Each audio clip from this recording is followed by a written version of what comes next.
Welcome everyone to the African Forum on Green Economy, Investing in Natural Capital for a Resilient Africa. We'll just give it another couple of minutes to allow everyone to join, and we're very much looking forward to this.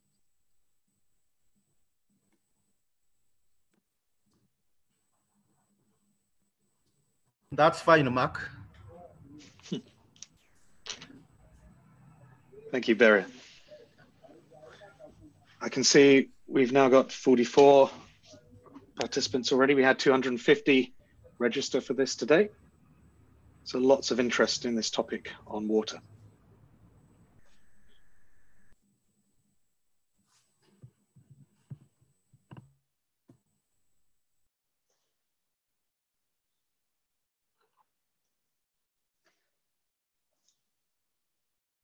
For those of you just joining, we'll just give it another minute or so to allow others to join.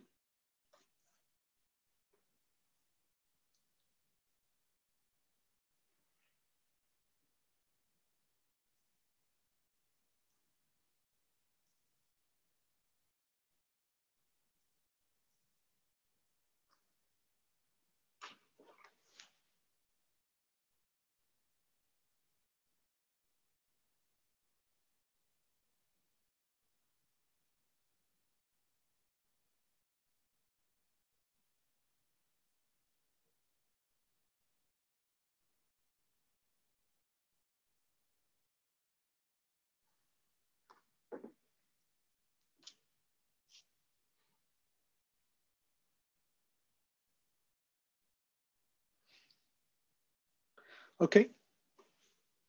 Welcome, everyone. Thank you so much for joining us today for the African Forum on Green Economy, Investing in Natural Capital for a Resilient Africa.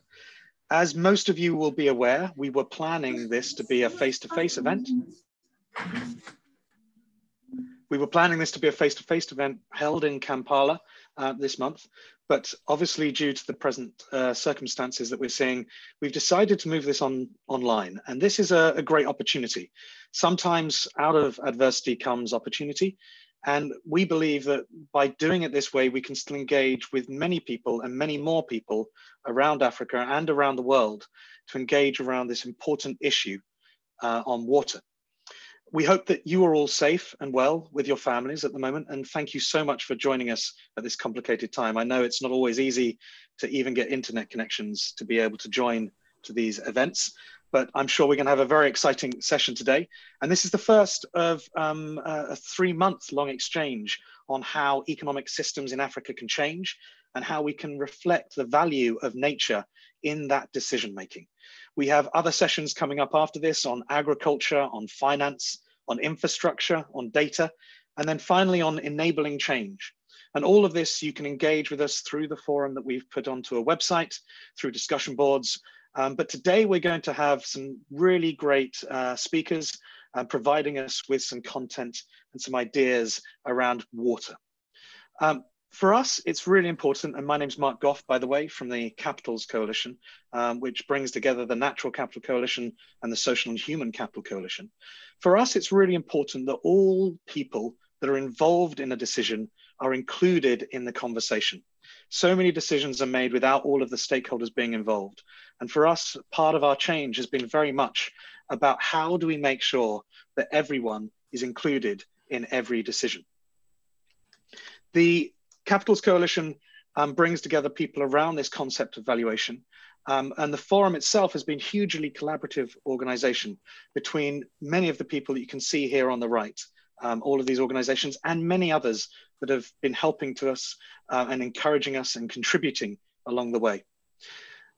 We've pulled out 3 case studies for you today, which we think will demonstrate how broad a value of water can be integrated into economic decisions and landscape governance to develop a green economy. And I'm delighted to have one of the partners who will be moderating this today. We've got Renaud Lepere, and I'll pass it to you to Renaud from WWF to lead us through the day. Thank you very much. Thank you very much, Mark, for that. My name is Renaud Lepere from WWF France, based in Paris, and I'm the program manager at WWF France. Thank you everyone for being here. Thank you for the three speakers for being here in a very difficult time with the very difficult internet connections on the continent. I would like, of course, to thank a lot Anna for the organization on the side of the Capitals Coalition of the organization of that forum. And I would like to thank a lot Amélie Lemieux from WWF France for putting this together with Anna. So at WWF, we actually, we are moderating today for us the access of population to water, its sustainable management and the preservation of ecosystem, which we depend on, of course, for supply is a central theme of mobilization. Water resources are a natural asset. They are part of the rich natural capital that is in Africa. These natural assets depends on ecological infrastructure, which provide ecosystem services such as erosion control, as well as water quality and water quantity.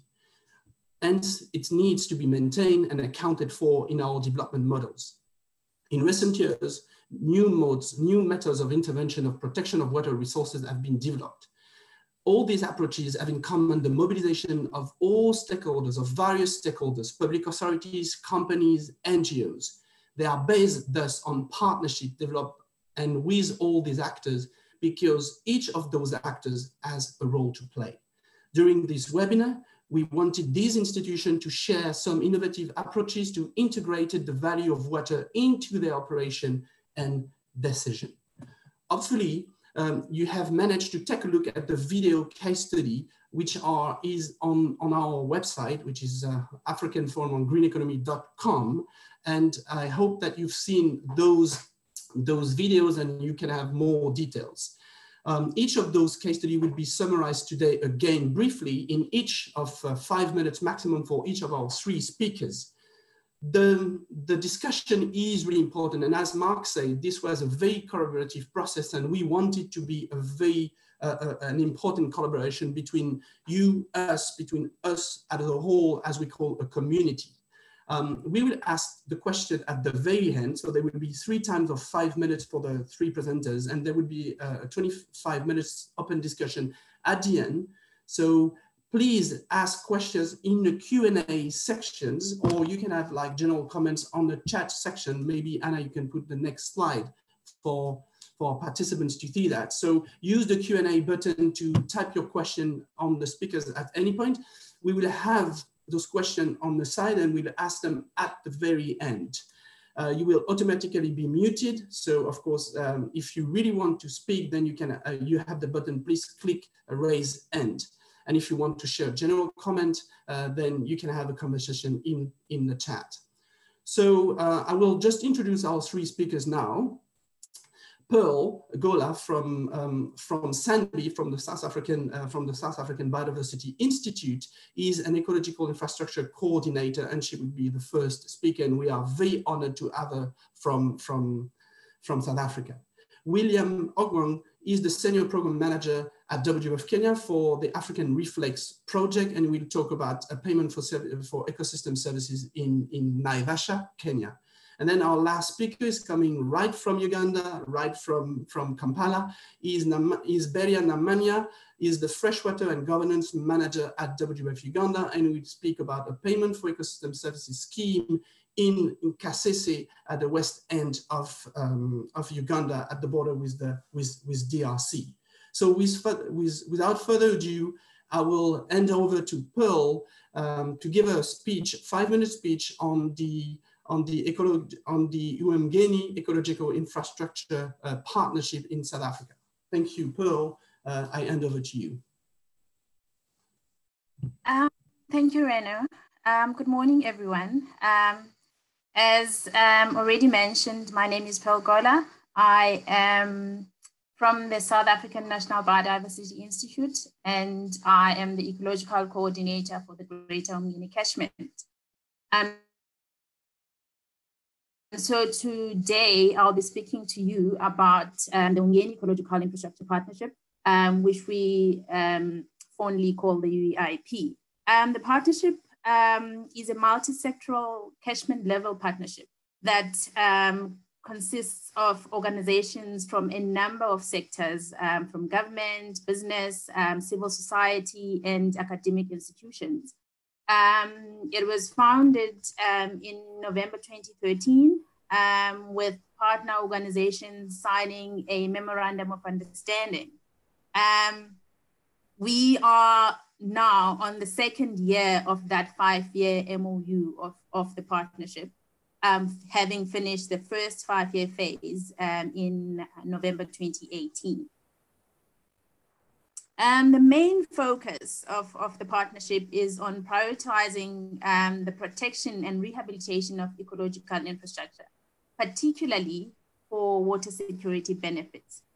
The work of the partnership is really underpinned by research, and we have a very well-developed research component in the UEIP. Yeah, next slide. So just by way of orientation, we operate in the uMnegni catchment, which is in the province of KwaZulu-Natal in South Africa. The uMnegni is a fairly small catchment, as you can see from the map. It's a fairly small catchment of about 4,250 square kilometers. It occupies less than 5% of the province. However, it supplies water to about 42% of the population of the province,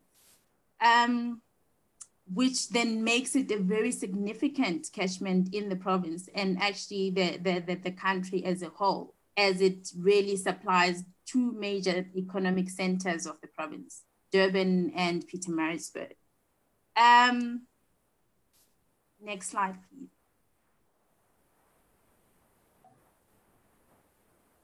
So what do we mean by ecological infrastructure?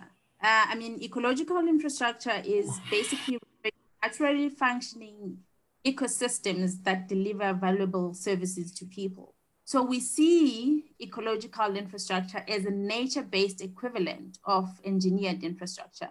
And if you look at the diagram on the screen, on the right-hand side, which is SIP 18, there is your engineering infrastructure, which comprises of your water treatment works, your dams, wastewater treatment works, and the works, and the whole distribution system of that.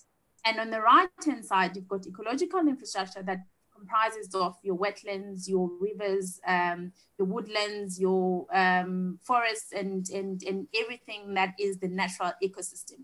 And what we do see, what we do sort of understand about this and then about this diagram is that ecological infrastructure in most cases actually supplements built infrastructure. And in some cases may even be an alternative or it may be a substitute for built infrastructure in areas, for example, rural areas where we do not have those areas serviced by the formal system. Next slide, please. So as a UEIP, we are guided by this concept of collaborative water governance, which really is underpinned by this issue or concept of hydro-solidarity. So that means we recognize that water flows down gradients and it flows across landscapes. And we do recognize the interconnections between your land and water-based activities and the institutions that govern those land and water-based activities. And as a partnership, we have developed a strategy with its own strategic objectives as outlined on the slide. We're looking at strategic investment in ecological infrastructure. We want to improve governance, we want to strengthen institutional capacity, enable the policy environment, and improve the knowledge based on ecological infrastructure in the catchment, as well as try and have some effective collaboration and coordination, as well as co-learning across the catchment, across the institutions in the catchment and the population as a whole. So that is basically what the UEIP is in a nutshell. Thank you. Thank you very much, Pearl, for that very clear presentation. And I just recall everyone that the full presentation is on the African Forum on greeneconomy.com website at water session page. So now I hand over to Dr. William Ojwang from WWF Kenya. He's a senior program manager of African Reef Lakes program. So William, over to you. Thank you, and thank you for having me on this particular virtual meeting. I will present payment for ecosystem services in Naivasha, Kenya. Of course, as already mentioned, from WWF Kenya. Next slide, please. So Naivasha Basin, which is just like the rest of the Kenya, is actually characterized as water scarce. So water is a major concern, a major cause of conflict. And I must quickly add that because of its characteristics, because water is finite, we have used it to bring people together through public-private partnership. And now this coexistence and really people working together, that collective action on water, given that water is scarce. It's a short drive from Nairobi, northwest of Nairobi. And the catchment, of course, about 3,400 kilometers square, is not that big. It has a lake, which was declared in 1995 as a wetland of international importance, is an important bird area. Close by is the Hell's Gate National Park, which unfortunately is at the moment under being degraded due to geothermal generation. Importantly, Lake Naivasha accounts to almost 70% of cut flower export from Kenya, which translates to 95 million US dollars to the Kenyan economy. So Naivasha is such an important basin, but water is a major concern. We have close to 180 small farm holders in Naivasha, mostly within the middle catchment area. Most of the rivers that drain into Lake Naivasha are from Beria, which is one of the few water towers in Kenya. So next slide. So there are several threats really in Naivasha, but I want to zero in into the major threat, which is agriculture. I mentioned that there are about 180,000 small farm holders in Naivasha, and their activities therefore are negatively impacting on Lake Naivasha and the streams that flow down into the lake. So inappropriate agriculture is a major concern, and a major concern as it's contributing to increasing water-related stress, as well as risks to various investments, particularly flower farms that are very, very important to the Kenyan economy. There are also about 1 million people currently in Naivasha, and most of them depend on the flower farms for employment. So poor waste management because of the numbers, major infrastructure development, some ongoing at the moment. We have the standard gauge railway, geothermal that I earlier mentioned, industrial park plant for Naivasha, and the dams. As much as the basin is water scarce, we have seen situations where dams are being proposed on some of the streams that are so important to Lake Naivasha. Weak institutions, Kenya has got some of the best laws actually in the region, but the problem we have is inadequate enforcement. So that's a major, really, really big concern. So diving into the payment for ecosystem services, of course, this is a voluntary scheme that brings together service providers or service buyers. In this case, these are the flower farms that are downstream. So they're providing incentive for those who are living upstream, mostly small farm holders, to embrace better agriculture or better land use practices, conservation agriculture, so to say. And most of those are being organized into groups, water users association. And what WWF has done is to bring together the buyers as well as service providers. The service here is the ecosystem service, that is the water quality, through a contractual arrangement signed between the RUAS. At the moment, that is being managed by Naivasha Water Users Association, and of course, the RUAS.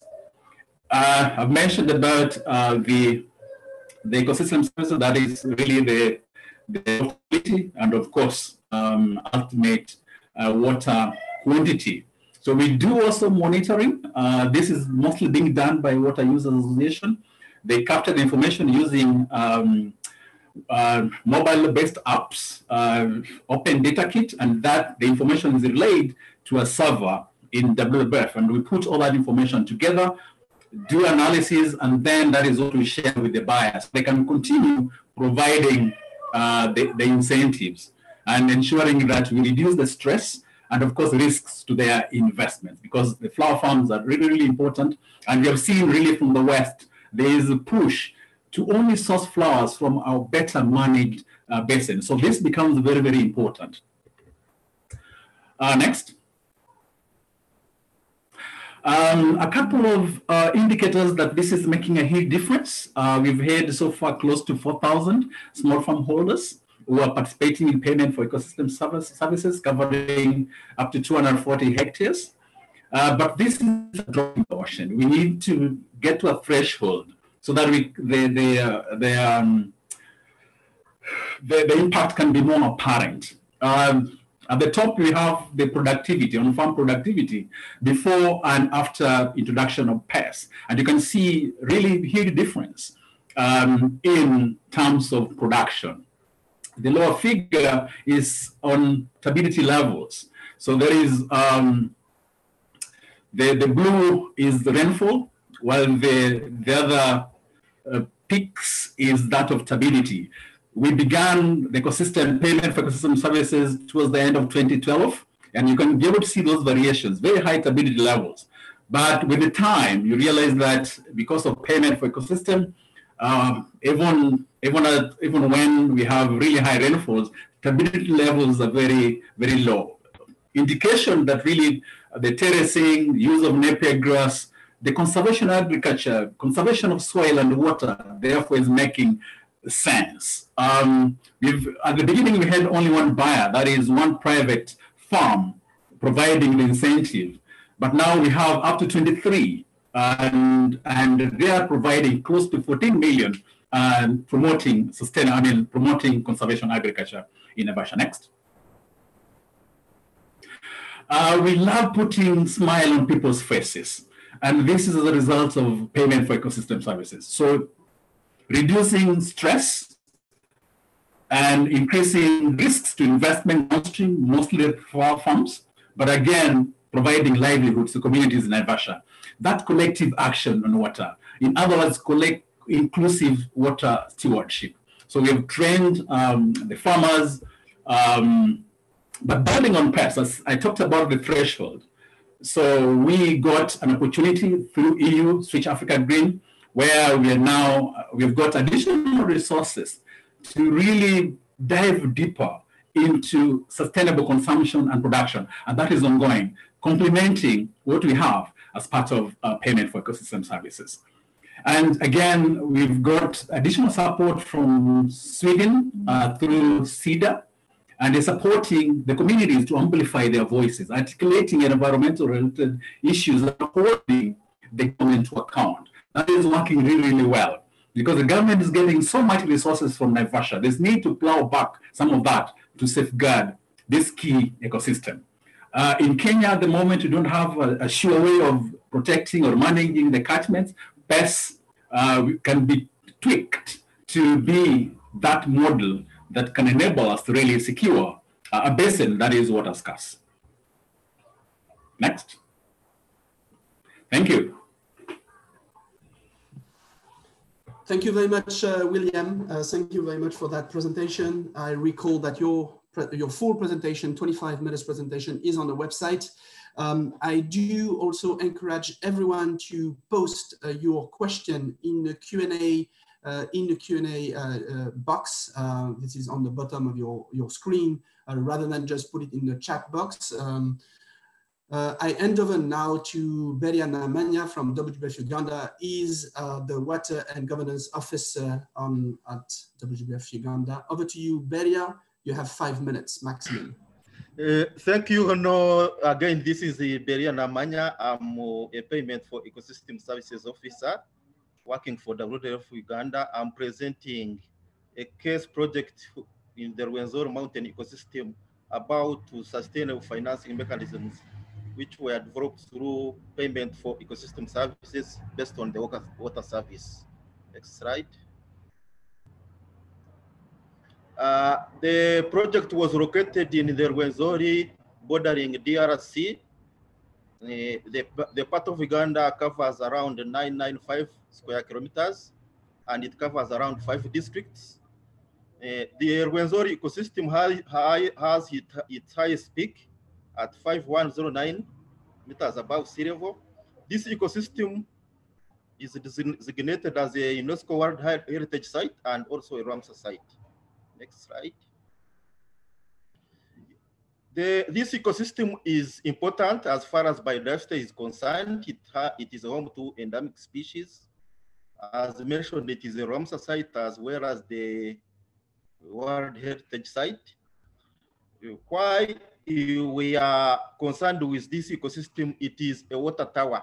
The ecosystem itself harbors around 40 rivers and 20 lakes, which provide over 2 million people who all depend on subsistence agriculture for their livelihoods. And also it serves so many downstream economies. For example, agriculture, that is for irrigation, hydropower generation capacity, mining industries, and cement producing industries. Of course, you cannot undermine tourism because it provides revenue and GDP to the national economy from tourism, especially trekking up to the glacier, which is on the peaks of these mountains. Next slide. Sustainable financing for Rwenzori Mountains National Park looked at this ecosystem and it engaged different stakeholders, but this was done through research. Scientific baseline studies were undertaken. For example, the preliminary hydrological and agronomic study, which determined all the degraded hotspots around this ecosystem, and it went ahead and assessed the potential sustainable land management practices on the ecosystem, which could deliver the watershed services downstream. And from this study, it found that the interventions in the agricultural area could significantly influence flows and sediment yield, because most downstream economies, for example, the power producing companies and the water utilities, part of they were facing is sediments as a result of erosion from the slopes, especially when water comes out of the park. So the project went ahead and did the socio-economic study, which involved all stakeholders to determine the financial and institutional parameters for the payment for ecosystem services scheme. So they were defined at this stage through these studies, and also through this socio-economic study, it designed the recommended monitoring system. That is the monitoring, reporting, and verification framework for delivering the water services downstream. Then it also did the evaluation study to determine the contribution of these watershed services to the local and the national economy. And these studies, the evaluation study, explored the business cases to present arguments. It defined the opportunities and risks to the private sector, which were identified, so that we can raise their support to finance this conservation financing in the catchment, which is the Nyamwamba catchment. And at this stage, we identified around 26 companies, which we presented advocacy briefs and the business cases so that we can rally their support to the conservation financing. This graph shows how one of the cases which was presented to one of the power producing companies, showing how if they could implement interventions around 20% of their area around their intake, how they could reduce sediments concentration on their intake if they implemented this intervention with the upstream communities above their intake. Next slide. Through these studies, The PES institutional structure was also defined, where investors, including mining companies, hydropower companies, including donors, could put money together and channel it to WWF. It could channel the money to WWF through MOUs, but we had the Water Use Association, which we were working with together as the WWF, because we realized that the Water Use Association did not have enough capacity. So strengthening capacity of this water association was very important, so that we can strengthen their financial governance mechanism to continue operating the scheme, even when WWF is not there. So it was like a sustainability and exit strategy. And through this water association,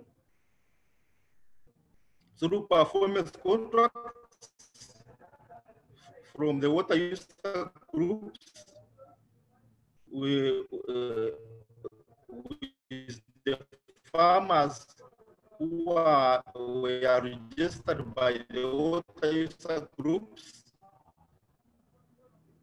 could reach. There was another parallel arm, which is the stakeholder forum, where the scheme could be discussed, or the monitoring, or the reporting mechanisms, or the payments could be discussed in this forum before the payments are made to the water user groups and the farmers. Next slide. Through the studies and through the implementation, we have seen we engaged 26 private sector companies, including mining companies, hydropower companies, water utility companies, and advocacy briefs, as mentioned, and the business cases were presented to all these companies in order to build their capacity and to present a case to this private sector. We had to take them to Naivasha, which has been presented by my friend William, so that they could learn and exchange ideas, so that they could contribute to this conservation financing. As a result, we are seeing now around $236 from the privates being channeled to watershed management, to Rwenzori Mountains National Park, and more money is being fundraised and has been committed to do the same intervention outside Rwenzori by the private sector. Next slide. Yeah, this is the growth of the private sector in terms of amount committed and secured for conservation financing. And these are some of the cement producing companies, hydropower companies, water utility companies. Since 2013, how money has been flowing, and we have seen more private sector, even outside these catchments, committing to watershed management for conservation financing. Next slide. Strengthening capacity of the upstream farmers who were the service providers was very key. We had to identify training of trainers, the TOTs, whom we trained, and they also went and trained farmers in these interventions, which were identified by the hydrological and agronomic study. And these trainers, we have seen training over 300 individual farmers who are now implementing sustainable land management and water management interventions to deliver the services downstream. Next slide. In order to initiate the PES implementation, the project had to support farmers with farm tools and seedlings, so that they could initiate implementation of these interventions on their plots, so that they could deliver services downstream. Next slide.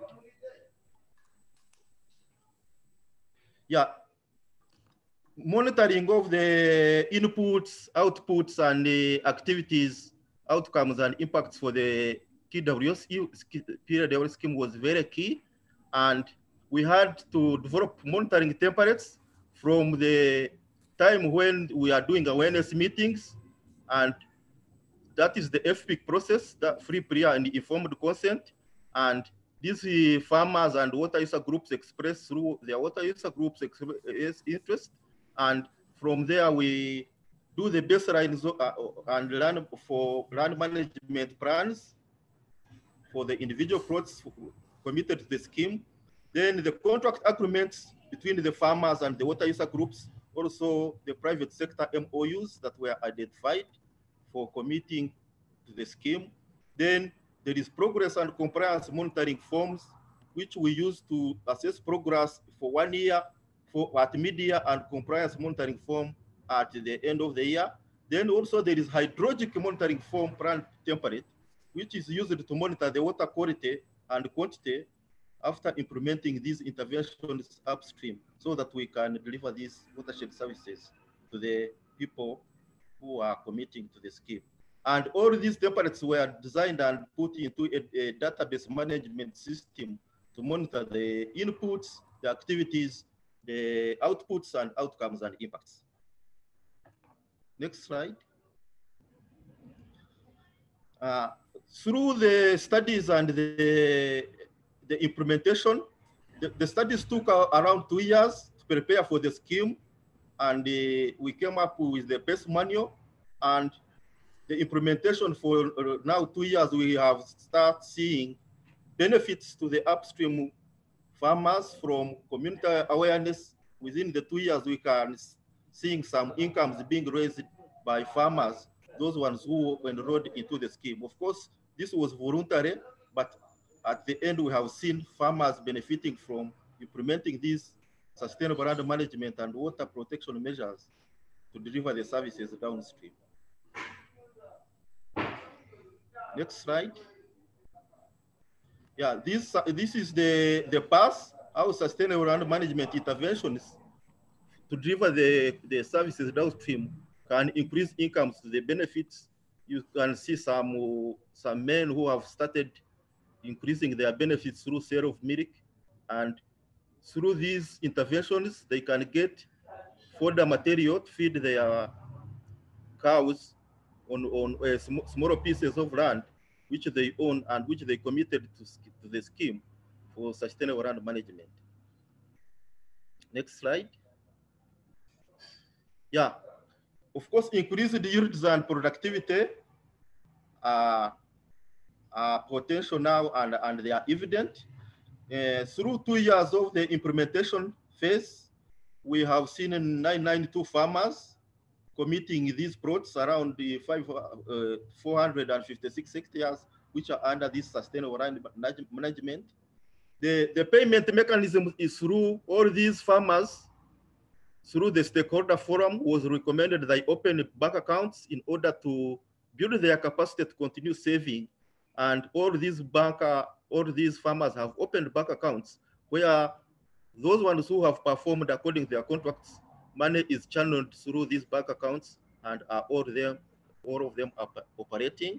Then through the baseline studies, we designed a PACE manual, which is now guiding the national PACE implementation in the country, and it has been taken up by the National Management Authority to replicate PACE in the country.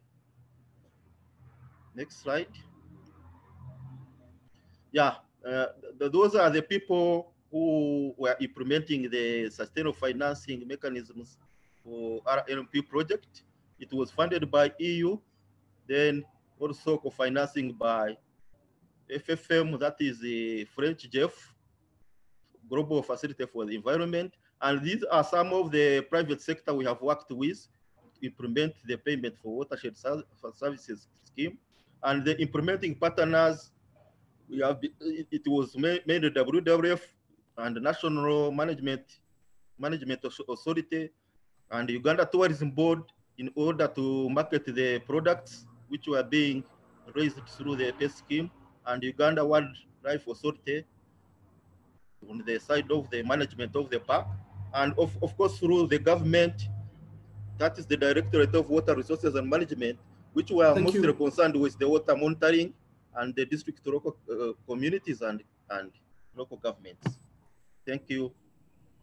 Thank you very much. Thank you very much, Beria, for that presentation. And I have to add that there is an excellent movie again on the African Front for greeneconomy.com website. Thank you for the three speakers for this excellent presentation. Two things before we move to question and answer. The first thing is that we will not be able to answer all those questions, all your questions in the chat box and in the Q&A box.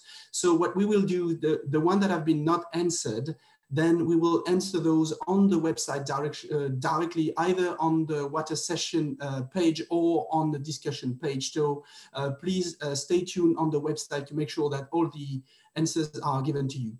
And the second thing is that we can extend by 15 minutes. So we will run until the next 20 minutes. So for those ones that have other calendar, of course, you can go away in 5 minutes. But for those ones, and I'm part of it, are very interested in the question and answer, then we have still 20 minutes to go up to let's say up to 1 East African time, if I'm correct. So we had several questions, many questions have been in the Q&A box. The first group of questions is, of course, around the critical role of the private sector.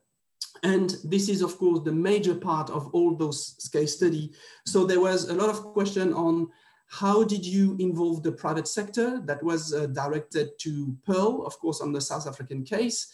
That was also directed to Beria in terms of what is the type of support that was given by the private sector, whether that payment, whether that cash, whether that in kind.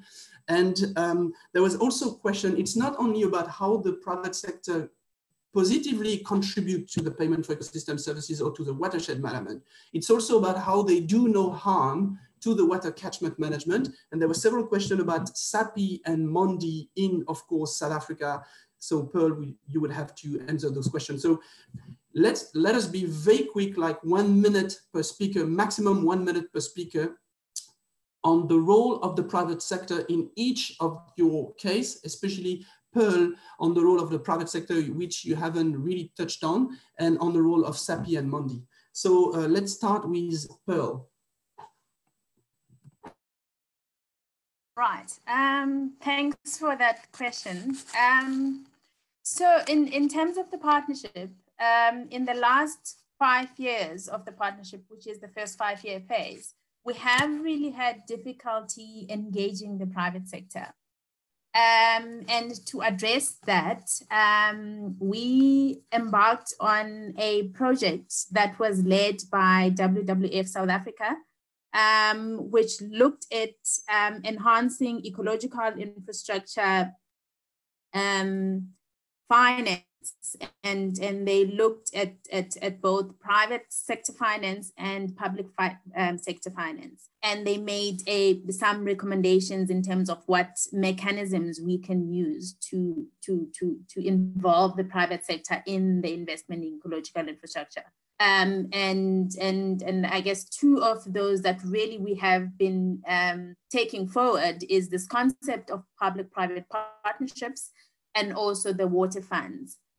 So we are in the initial stages of looking into seeing if we can't set up a public-private partnership for the partnership. And we've recently gotten finance from Partnership for Green Growth and Global Goals to see if we can't look into how we can do that.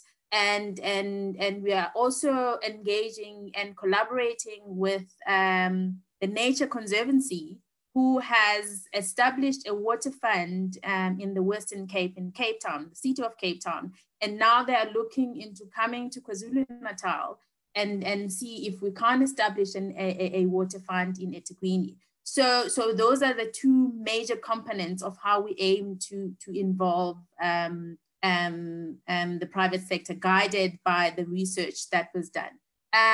In terms of Mondi and SAPI, we've always had Mondi and SAPI as partners in the partnership, and that has really been the fact that the commercial forestry are really, they do have water as very visible in the water in their value chain. So they have an interest in investing in ecological infrastructure for water security benefits. What we have been looking into, though, is getting other sectors, other industries involved, like your retail industry, your finance sector, to also get involved in investing in ecological infrastructure. Because even though they're not really, water is not really visible in their value chain, it is indirectly, they do directly benefit from water security. And they actually do use water, and they have an effect on the catchment, regardless of how big or small that effect is. So we are looking, that's one of the things that we have been looking forward to in this next 5-year phase of the partnership, is involving the private sector in a very meaningful way. Thank you very much, Bill. Let me move to Beria very quickly. Beria, in 30 seconds, how did you make business cases for the private sector, and how did you embark them? And then the same question for William just after, in 30 seconds. So sorry for being very short in order to be very reactive. Beria. Thank you, Hono. Engagement of the private sector in Uganda is a multidisciplinary task, because we identified around 26 companies, and all of them, they were doing different activities, and most of the private sector we were dealing with, they were making profits. So the business cases were identifying the risks and opportunities for investing into the scheme, so that they can continue benefiting from the water services downstream. And these cases, for example, the hydropower companies, they could benefit through, because they were spending a lot of money and losing a lot of revenue through sedimentation and siltation. And the business cases could spare out how much revenues could be increased if they invested in this sustainable management as a result of reduction in, like, for example, shutdowns, because they could spend a lot of time shutting down their utilities because of the sediment when they are doing the desilting, when they are doing servicing of the turbines, and that lost revenue was being reflected in those business cases, so that they could commit financially to investment in sustainable management to reduce the risk of sedimentation and siltation in their intakes. And also, the saving could be in terms of reducing the maintenance costs, especially the replacement of turbines as a result of a silt entering into their turbines, and they were replacing the turbines every 2 years. And these business cases could spare out how much they could reduce by investing in the sustainable management upstream. Thank you very much, Beria. I think your internet connection is a little bit unstable. So let me move to William on the same question of the private sector, and I link it to another set of questions that I was really asked by a lot of participants, is of course the role of the issue of sustainability. How are you making sure in Naivasha, but also that would be the same question in South Africa and in Uganda, how do you make sure, maybe with the private sector, that the project will be sustainable, will be financially sustainable, even after WWF or SANBI or governments are moving out of the project? So the issue of private sector and the issue of financial sustainability. William, over to you. Thank you. So as I mentioned earlier, Naivasha is very, very important as far as flower industry is concerned. And the flower industries, of course, is pretty water demanding. And I also mentioned that Kenya is a water scarce country. The basin, Naivasha, is also water scarce. Therefore, it's a huge risk really to the flower farm. And that is why there's need really to secure the catchment. We identified, Naivasha is actually one of the best studied basins in Kenya.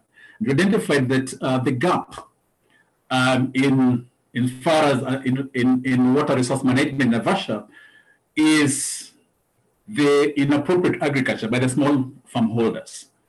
So if that could be fixed, then you would reduce the current increasing water stress and therefore risk for the investments. So that was pretty clear to the investors, the flower farms. And as I mentioned earlier too, that people are now paying attention. You know, where you're exporting the flowers, people want to see that they're sourcing from a sustainably managed basin. And that is, WWF really came in and as a convener, we're very good in playing that role. So bringing the stakeholders together, that is the beginning of water stewardship actually in Kenya. So that collective action collective action on water. Naivasha is very close to Nairobi. So that proximity makes Naivasha to be a preferred area for conference tourism. So again, water becomes very, very important. And that is really why it provides a very compelling business case to secure water and therefore reducing risks to this many investments. In terms of sustainability, what we've done is work very closely with the communities and really presenting this as a way of not just securing the environment, but their livelihoods. So if they did good to the environment, promoting sustainable consumption and production, or just conservation agriculture, you realize that it's not just about putting food on the table, but this can enable them to have excess and have some money to put in the pocket to take care of other needs. So because of that, many people are seeing this as a livelihood, a source of livelihood. So they're not waiting again for incentives from the private sector. Of course, we're still doing that, but they're now taking it upon themselves. That is really, this is good for them and also good for the environment. And then we have the Water Users Association that is now driving the coordination effort. We put all the information together, the analysis, that this is making a difference, sharing that with the buyers, and in this case, the flower farms and the hotels, so that they can continue providing this. But one thing that I want to add is that we saw that for us to meet that threshold, because we're talking about 3,000, 4,000 farmers out of 180,000, this is where we saw an opportunity through the EU Switch Africa Green to implement the Green Economic Strategy and Implementation Plan in Kenya. And this enabled us really to dive deeper, introduce bookkeeping, soil testing, so certain things that were not being supported through payment for ecosystem services. And now the community is seeing that there are certain practices that if they embraced, they could actually be better off in terms of livelihood and also secure the environment. So we have that trust in the community, and now they're able to see that we're doing this not just for the environment, but for their own good, and therefore that sustainability aspect. Thank you. Thank you very much, William. Very interesting to see that actually payment for ecosystem services, they're not only a contractual arrangement, they are also a governance system, and they are also a way of generating livelihoods for excluded communities. So that's really important to see that the PES system is way broader than just a contractual agreement. Moving to Pearl now, my question is, of course, first of all, on sustainability, how do you make sure that there is sustainability in your project even after Sanby moved out?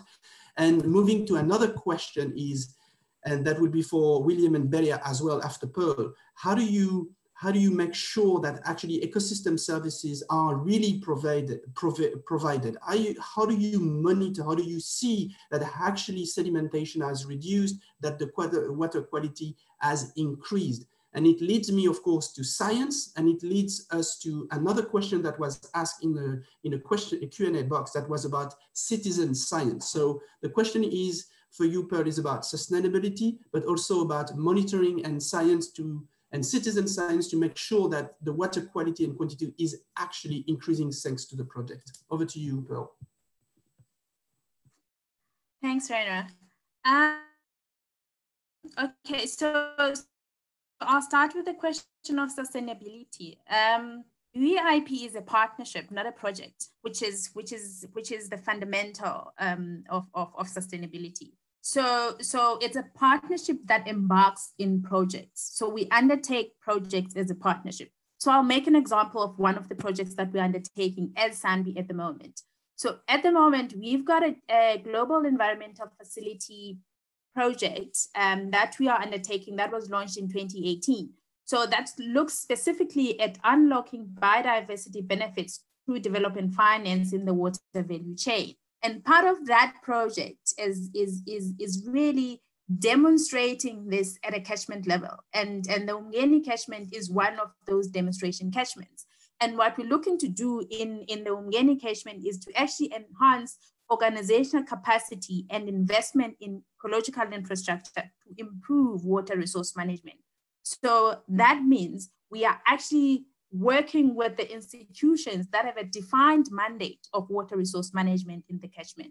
So institutions like your Proto Catchment Management Agency and your bulk water utility like uMnegni Water. So we're working really closely with them to enhance their capacity in terms of looking at ways of managing ecological infrastructure for water resource management. And when we work with them, we work across the science policy implementation continuum. So we work with them across that range, and we partner with them across that range. And that's basically means we are trying to make sure that when SANBI steps out, those institutions that are mandated to look at water resource management are actually capacitated to do so. So that's how we're ensuring sustainability. And then your other question was around research and monitoring and evaluation. So initially, when we started with the UEIP, we did what we call an investment plan of the catchment. So we did an ecological infrastructure investment plan where we were looking at if we wanted to invest in ecological infrastructure, where would we start? So, and we kind of prioritized the catchment, the areas across the catchment. So, and we prioritize the areas across the catchment in terms of, if we wanted to increase base flow, if we wanted to increase sediment retention and so on and so on. And alongside that, there was an element of the financing. So if we wanted to do all of these interventions, how much would it cost us and over how long? So research then has been there to guide us in terms of when we actually do have the funding, where do we start and what institutions do we partner with? And now through the GEF project, what we're looking at is actually developing and monitoring and evaluation, reporting and learning program, where we actually going to be looking at if we do these interventions, are they making a difference? Thank you, Pearl. Thank you, Pearl. I think your connection is very unstable. Science is partnered with okay. Thank you, Pearl. I hope that was audible. Yeah, at the very end, that was a little bit unstable. I guess some of us okay. don't know that new language from the Zoom meetings. So thank you, of course, to all three of you. That was really interesting. That was really inspiring. And I want to thank you, three of you. I want to thank of course, the participants, and I want to hand over now to Mark for closing that session. Just to recall that this is the African Forest for Green Economy.com website, where you will find all the videos, other documents, and where you will find, I hope, in the very next days, some of the answers to your questions we will had, and we will populate the website. So, Mark, over to you for closing. Thank you very much, Renaud. And I found that fascinating. I think particularly the engagement with the private sector and how that was coming out was extremely clear there. As I said earlier on, thank you so much everyone for participating today, the 3 presentations, and also Renaud, excellent moderation there. So very well done, thank you for that. Keeping us all moving there. I mentioned previously that we have several other events going on over the next 3 months. We're going to be looking at agriculture next in 2 weeks' time, and then on to finance, and then into infrastructure before we move on to data and the importance of data and keeping that to keep the information flowing between all of the different stakeholders. And then finally, we'll be looking at how we can create the change that we need to create a green economy, relying upon natural capital for a resilient Africa. Thank you ever so much. There is other ways to stay in touch. If you want to keep on talking about this, if you want to keep the conversation going, please go onto the website.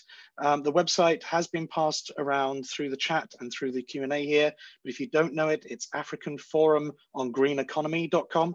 So please do go to that. We're going to continue this conversation over the next 2 weeks. Pearl, Beria, and William will all be involved, and we'll continue to pick up on your questions, hopefully, and be able to continue that conversation with you. And what we want to do here is create an ongoing community beyond these presentations and this webinar, so that we can continue to have these conversations way into the future about these important matters and how we can create a green economy in Africa. So thank you so much for everyone and for all of your time today. I look forward to speaking to you all again in the near future, and we'll speak soon. Bye-bye. Yeah, question. Oh yeah, Renaud. No, William, is it? Beria. That's Beria. Beria, Yes, hi Beria. Yeah. Are we going to be accessing the Q&A session so that we can answer all these questions, because we do not answer them all? Yes, I guess Anna and Anna and Amelie from the Capital Coalition and the WWF France will go through those questions, and we'll pass on the three speakers, including you, of course, Beria. Yes, we will make sure. And thank you so much for all the questions. Lots of wonderful questions there. I'm sorry we didn't have time to get through them all, but we will be coming back to you with more detail on that. Thank you very much, everyone. Have a good day and stay safe. Thank you all. Stay safe. Thank you. Thank you too. Bye-bye. Bye.